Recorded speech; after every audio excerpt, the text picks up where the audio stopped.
Hi, my name is Jake Rader, and today I'll be covering Chapter 3 in our book, which relates to the politics of America's founding and the events that led up to the Constitution. So the main issue with the colonists under British rule was that Britain treated the Americans as subjects and not people, as they escaped countries in Europe in order to seek freedom in America, which they were not giving. So the three main issues or events that led up to the Declaration of Independence were the Boston Massacre, in which the colonists led by Samuel Adams were protesting war debts, and the Stamp Act.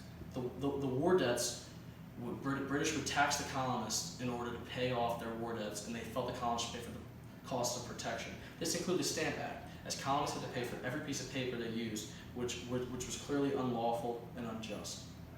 The Boston Tea Party protested the tea tax, and what they did was the colonists dressed up as Indians and threw chests of tea into Boston Harbor. Also, Common Sense by T-Pain exploited what was wrong with British rule and helped steam forward towards a new country, which is America. After winning their independence from Britain, the Articles of Confederation was founded.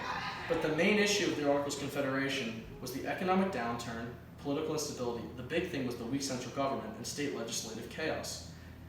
This was exposed in Shays' Rebellion as Daniel Shay and a group of farmers led a militia and started killing people from their state. This led to our founding fathers gathering in Philadelphia for the Constitutional Convention.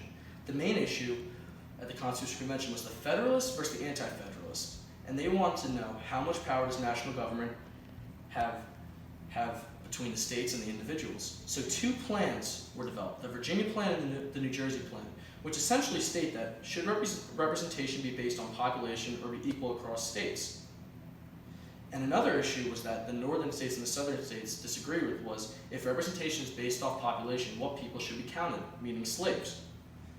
So eventually the federal compromise developed the House of Representatives and the United States Senate. The House of Representatives favored the Virginia Plan as it was based on population, where the United States Senate was based off of equal representation, which meant everybody got along. And this also led to the Connecticut Compromise, as there were two legislative chambers. And the 3/5 Compromise was representation on the House of Representatives. The representation on the House of Representatives would be based on population, but it would only count slaves as 3/5 of a person, as if you don't treat these people as people, why should they be valued as a person? Eventually, the Constitution was ratified, and then a Bill of Rights was developed, and then after this, George Washington was elected our president.